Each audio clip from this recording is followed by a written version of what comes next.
Déclencheur, ici Shiroken FR, et aujourd'hui, comme vous avez pu voir un petit peu sur le titre de la vidéo YouTube, on est parti sur un projet de grande envergure qui est tout simplement de pouvoir construire une meilleure deck possible autour de Broly, donc le leader jaune que vous voyez là, mais surtout, car moi quand j'ai vu cette carte là, je voulais absolument build quelque chose autour, c'est autour de ce monsieur là, donc le fameux Broly Drop 9 promo. Voilà, je voulais vraiment construire quelque chose qui me fasse plaisir, d'essayer de le monter au top niveau, essayer de faire quelque chose. J'ai bûché dessus pendant au moins 3 semaines les gars, je vous jure, j'ai enclenché mais comme ça comme jamais dessus. Et vraiment j'ai tout donné sur ce deck là et je vais tout simplement vous parler un petit peu de mon impression du deck, ce que j'ai pu construire, ce que j'ai pu essayer, parce que vraiment c'est n'importe quoi avec ce deck, hein. Vraiment, concrètement. C'est-à-dire que dessus on a testé du jaune vert, j'ai testé du mono yellow, j'ai testé aussi du tricolore aussi, du jaune vert bleu les gars. Ah, j'étais jusque là et j'ai testé pas mal de choses, donc je vais vous en parler. Je vais aussi vous montrer ma decklist actuelle avec ce deck là. Je vais pas vous mentir, parce que je préfère être transparent avec vous. C'est pas un deck top méta, mais c'est un deck qui va vous faire plaisir. C'est-à-dire que moi j'ai un leader qui se joue un petit peu sur l'inertie. Donc j'ai vraiment voulu construire un deck basé sur cette mise en inertie et avoir quelque chose en fait qui fasse casser les couilles. Vraiment c'était mon but quand j'ai fait ce deck. Je voulais vraiment faire quelque chose où je vais bloquer l'adversaire et j'ai donc entièrement build mon deck autour de ça et vraiment pour le plaisir de pouvoir jouer ce type de jeu. Alors évidemment pour commencer donc cette decklist, donc on va commencer par la promo. Alors ce promo là il est fort et en même temps il est pas si fort que ça.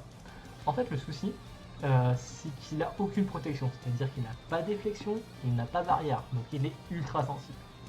Le côté cool c'est qu'il coûte quand même un petit coup de 9 de base en carte imprimée et il a une bonne puissance à 35 000. Donc là, on a quand même des choses qui lui permettent de pas aussi gérer aussi facilement que n'importe quelle carte en fait. Et il a surtout une evolve pour 2 pastilles jaunes, un evolve sur un Broly drop 7, tout simplement. Donc pour ceci, donc pour construire la decklist, donc ce qui va avec lui, c'est 3 fois le Broly drop 7, et derrière, puisqu'il a le même style, qui s'évolue sur un autre Broly drop 4 jaune, 4 fois le Broly drop 4.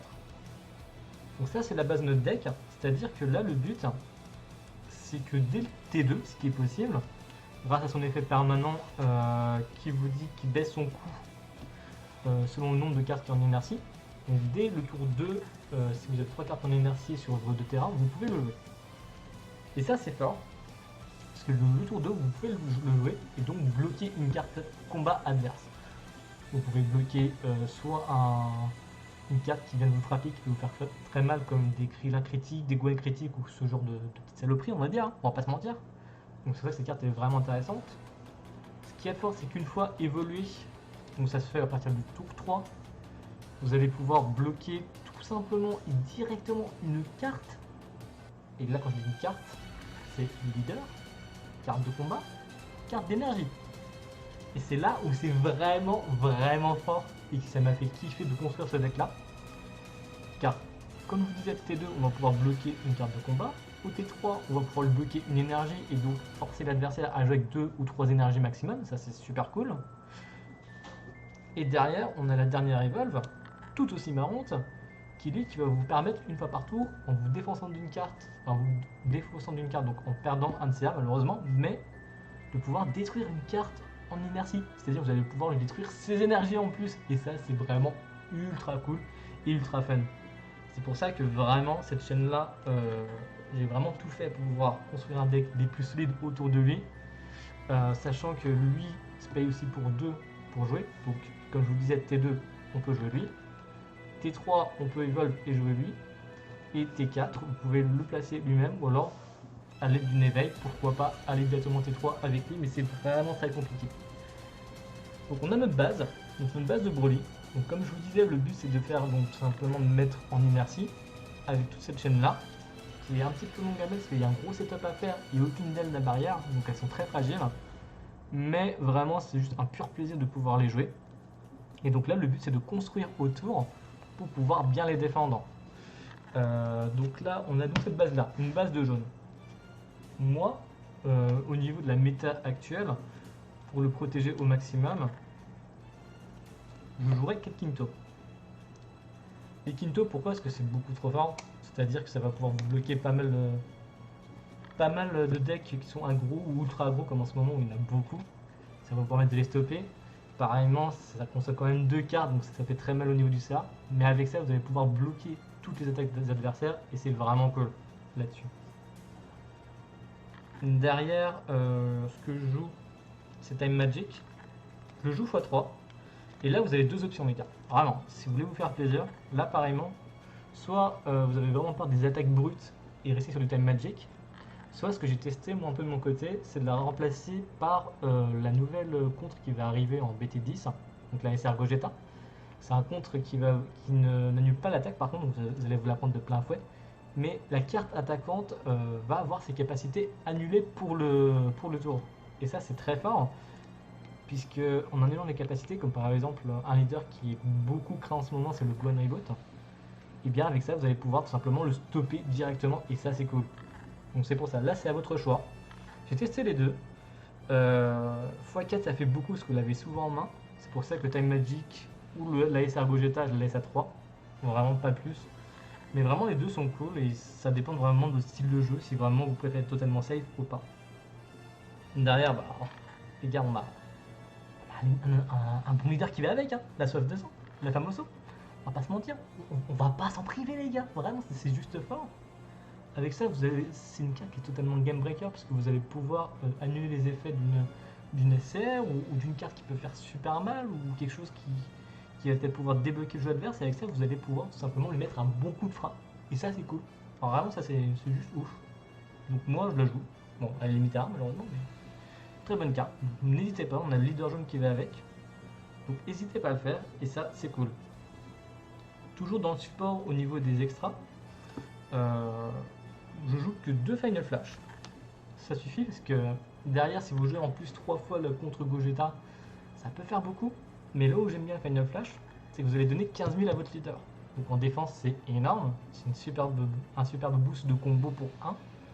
Et en plus, la carte de combat attaquant va avoir ses capacités annulées. Donc pareillement, si le mec commençait à vous attaquer, à vous lancer une magnifique double frappe, critique, 40 000, vous êtes là, bah pour un je t'enlève tout. Pour un, je te dis, bah va voir ailleurs, quoi. Attends, c'est totalement ça. Et ça, c'est génial, et je vous jure, ça va vous faire plaisir, les gars, je vous jure. Mais comme ça, catch Arthur. Derrière, là, je suis un petit peu plus mitigé sur cette carte-là. Je la joue parce qu'elle peut me débloquer certaines situations, mais en vrai de vrai, moi, je la jouerai pas. Je la joue quand même parce que je l'ai quand même eu cette carte-là, je la trouve jolie. C'est n'importe quoi de mettre des cartes jolies pour jouer, mais c'est vraiment très périodique, hein, réellement. Si jamais votre adversaire ne se tape jamais d'énergie pour pas pouvoir jouer votre T2, on va dire, ça peut vous permettre d'aller le chercher. En plus, ça annule les autos, mais sur le premier drop-quête, il n'y a pas d'auto, donc on s'en fout, concrètement. Donc c'est cool, c'est vraiment, voilà, selon la situation.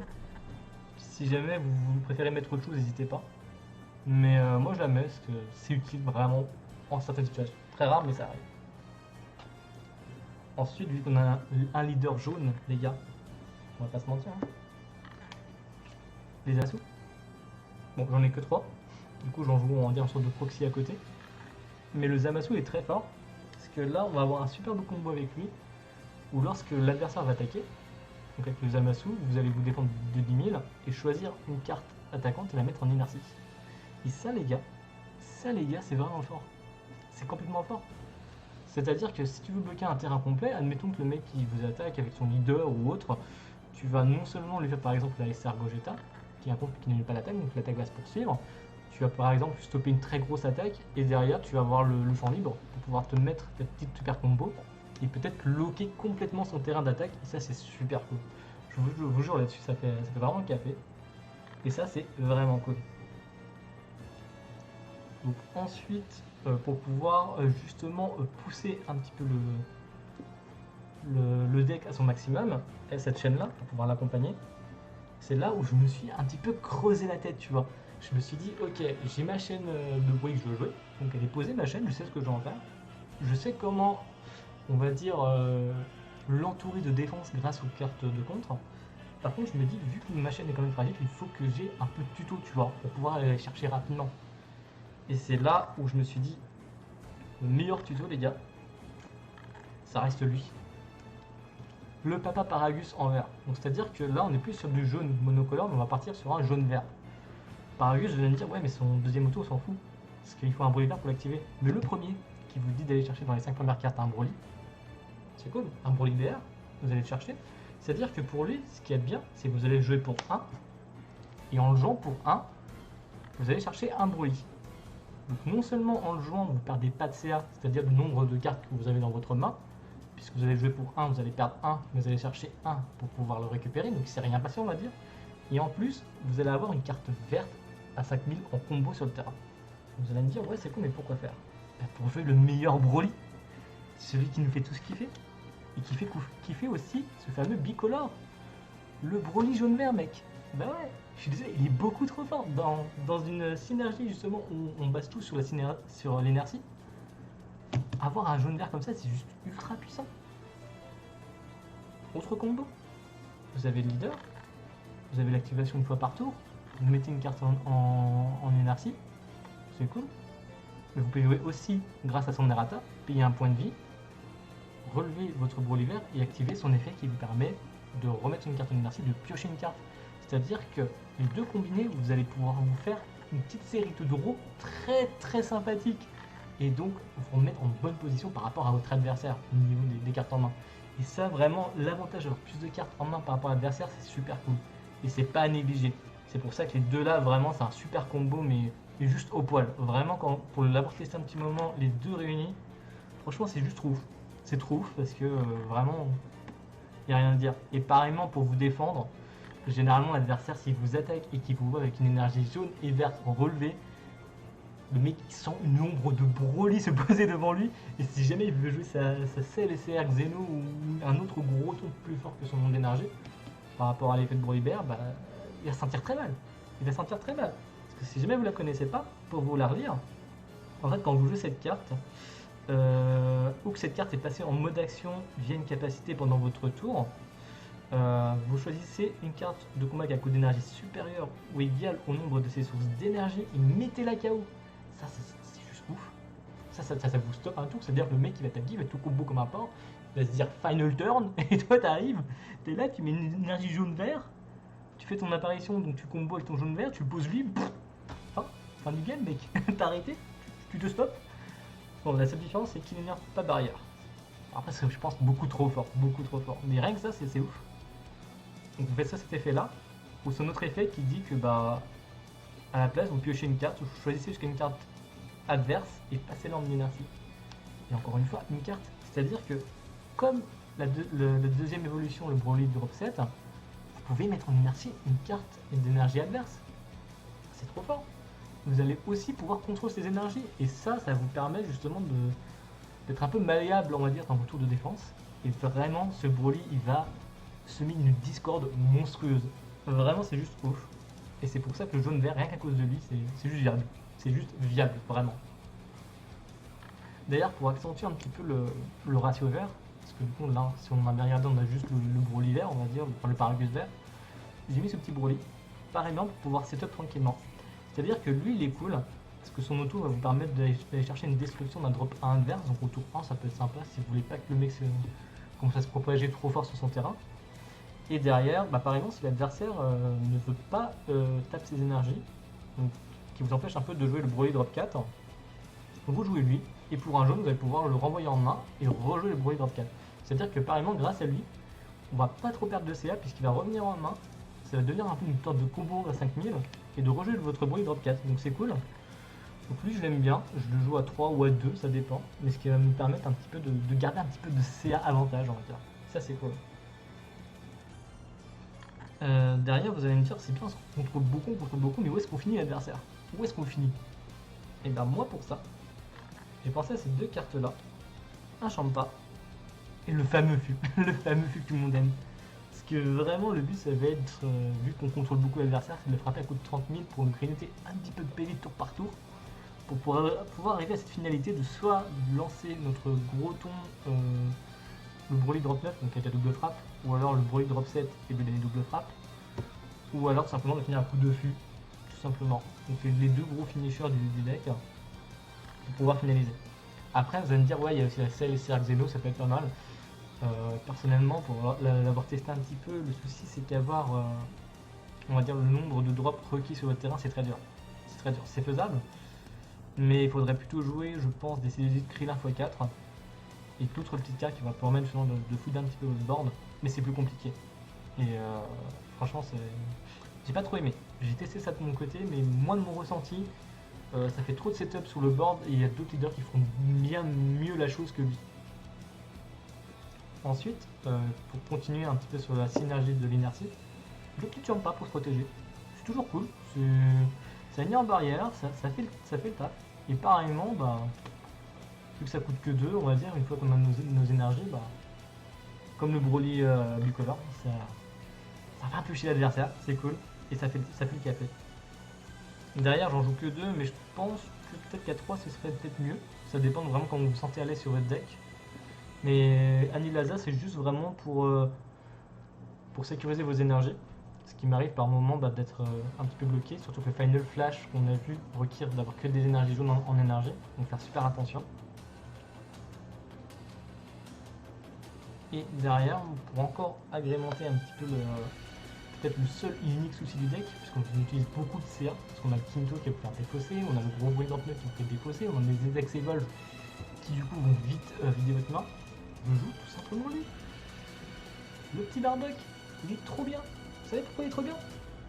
Parce que ce petit Bardock, une fois par tour, quand une carte adverse est passée du mode action en mode inertie via une de vos capacités, vous piochez une carte. C'est-à-dire que, comme il dit bien, c'est juste bien une carte adverse. Et bien si jamais vous faites l'effet de votre leader et vous mettez en inertie un bloqueur adverse, le Broly bicolore où vous allez mettre aussi en inertie, et bien ça va déclencher une fois par tour votre Bardock. Et si vous en avez plusieurs, c'est encore mieux. Ça va vous permettre de créer du CA. Donc cette carte elle est cool, mais en même temps elle est moins cool parce que là aussi on est sur un petit drop 2 qui se prend tous les counterplays du monde. Il a que 15 000 de puissance et il n'a pas barrière ni déflexion, c'est-à-dire qu'il se prend tout n'importe quoi. Donc cette carte là elle est sympa. Je pense que vous pouvez aisément la remplacer par le comment dire, le App, le Goku Gorille qui vous fait piocher 2 en étant dans une dispersion. Le souci c'est qu'elle elle est pas mal parce qu'elle a quand même une petite force de frappe à 15 000, donc c'est toujours sympa. Elle te fait piocher une fois par tour, donc elle te fait pas, enfin elle te fait payer 2 une fois, mais si l'adversaire n'a pas de contrôle feed, elle est juste géniale. Mais je pense que ouais, dans l'optimisation, il vaut mieux partir sur le Goku App, mais celui-là il est beaucoup moins cher. Donc c'est selon vos budgets. Moi personnellement je joue parce que ça reste un deck qui me fait plaisir, donc j'ai pas envie de foncer à corps et âme dedans. Mais vraiment ça reste fun, c'est une préférence. Pour finaliser, je vais jouer 4 Paragus. Les Paragus ils sont cool, parce que ce petit monsieur, il vous dit qu'une fois qu'il est dans un combo, vous l'envoyez dans la dispersion et vous piochez une carte. Vous allez me dire mais pourquoi faire? C'est très simple. On est dans le cas où on est en train de se défendre avec notre Broly bicolore. Donc on lance, un Paragus de sa main et une autre carte verte, n'importe. Vous faites votre apparition, vous faites venir le Broly. Si jamais vous ne faites pas finir le combat qui est déjà en cours, c'est la seule condition, c'est-à-dire que par exemple vous allez jouer votre Broly et mettre en inertie une autre carte, bien vu qu'il a fait son taf de faire l'apparition, vous pouvez envoyer une cimetière et piocher une carte. C'est-à-dire que d'un côté vous aurez votre Broly bicolore qui va mettre en inertie une carte adverse, vous faire piocher, et lui le dégager, repiocher encore une carte. Et s'il y avait le Bardock derrière, bah, lui qui avait fait du Broly, pioche un du Broly, pioche un du Bardock et pioche un du petit Paragus qui va vous permettre de faire un petit plus 2 en CA effectif, mais mine de rien, pouvoir piocher, c'est la vie. Donc vraiment ce petit Paragus il est cool, juste pour ça. Parce que des fois on n'a pas besoin de faire du sur-combo pour faire nos arrivals. Ou des fois on fait juste des arrivals, certes en sachant qu'on va perdre peut-être le combat en cours, mais au moins ça permet on va dire de rentabiliser un petit peu ce qu'on vient de faire. Donc voilà un petit peu pour le deck. Vraiment moi j'aime beaucoup le jouer, puisque ça nous permet tout simplement de jouer ces beaux Broly. C'est magnifique hein, ces beaux Broly là. De jouer un petit peu justement cette synergie justement de la mise en inertie, et ça permet justement d'avoir un type de jeu un petit peu du mid-range late game je dirais même, et vraiment ça fait plaisir de jouer ce genre de deck. Donc voilà, si vous avez la chaîne Broly et vous voulez en faire quelque chose, sachez que c'est possible. vraiment le deck est agréable à jouer parce que justement vous avez plusieurs façons d'appréhender votre match-up. Car soit vous avez setup très rapidement votre chaîne Broly, soit au contraire vous n'avez pas du tout setup votre chaîne Broly du 4, 7, 9 et vous allez plutôt vous défendre, attendre avec la revolt, pouvoir le reprendre par derrière, continuer à vous défendre corps et âme et faire un maximum de CA avec le Bardock, y finir avec le fût. Enfin vraiment c'est là où le deck est génial à jouer parce qu'on a plusieurs façons de jouer. D'ailleurs je vous ai parlé aussi du mode bicolore. En fait dans le bicolore, ce que j'aime bien, et ce qui est très couillu à jouer par contre, c'est le petit Bojack. C'est-à-dire que je vous donne une situation très concrète. L'adversaire vous attaque. Vous vous défendez. Vous mettez le super combo Zamasu qui est jaune-bleu. Vous payez un jaune, apparition de lui, qui va mettre en énergie encore une autre carte et faire meuler. Bon, meuler c'est pas la principale chose. Et ce qui est trop fort, c'est que du coup, super combo, vous mettez en énergie une carte de combat adverse et lui va mettre en énergie une autre combat adverse. C'est-à-dire que en un combo, vous allez bloquer 2 cartes adverses et en plus vous allez avoir un bloqueur 20 000. Alors là les gars c'est royal, vraiment. Derrière en passant sur du jaune bleu on va pouvoir rentrer des haricots magiques. Pour information le Bojack, j'en ai pas parlé, mais moi je le jouerai à x3 maximum. Parce que vu qu'on part sur un tricolore, déjà que les places dans le deck sont chères. Alors en plus, je pense que lui x3 il suffira. Environ les Final Flash, je pense que je verrai les Final Flash, je dégraisserai un petit peu les Paragus jaunes. Et je pense que déjà les deux là, ça me permettra de faire un peu de place. Derrière, je jouais 4 fois le Rico Magique pour pouvoir relever mes énergies et pouvoir encore mieux me défendre. Un peu comme un. Dans la situation où on joue un peu comme un deck Jalemba, on va vraiment faire que se défendre et attendre que le mec arrive pour pouvoir justement essayer de le surprendre à coup de Broly bicolore. La Rico Magique il est là pour ça. C'est juste génial pouvoir relever ses énergies très rapidement et pouvoir du coup vous amuser à faire vos arrivoles. Et derrière, moi ce que j'ai aimé, et par exemple c'est le Final Flash de l'unité, c'est le jeu de prédation. Prédation c'est fort parce que, un peu comme le Goku Sage ou le Goku Watt, vous allez pouvoir piocher 2 cartes et en plus détruire une carte de courant. Donc un petit peu de contrôle très rapidement et en plus vous allez piocher 2 cartes. Donc là apparemment ça va vous permettre d'augmenter un petit peu votre CA. Moi je la jouais x2, peut-être x3 maximum mais pas x4 parce que du vert bleu, enfin, il faut quand même un petit peu d'énergie bleue pour pouvoir jouer les énergies de ces 3 cartes là. Ouais je pense que x2, x3 grand max aussi. Mais vraiment le petit splash bleu, ça vous permet vraiment d'avoir une plus grande pression défensive on va dire. Et par contre c'est super compliqué à jouer, ça je vous le cache pas. J'ai fait des match-ups où j'ai testé contre du One Reboot, j'ai testé contre deux decks un petit peu plus contrôle. Et vraiment le fait de jouer du tricolore, en fait ça c'est un gros brainstorming. Et en fait chaque pause d'énergie est ultra calculée, il faut faire super attention à ce que vous jouez, parce que la moindre erreur peut être fatale. Donc vraiment le tricolore à jouer c'est vraiment si vous voulez partir sur quelque chose un peu plus compétitif.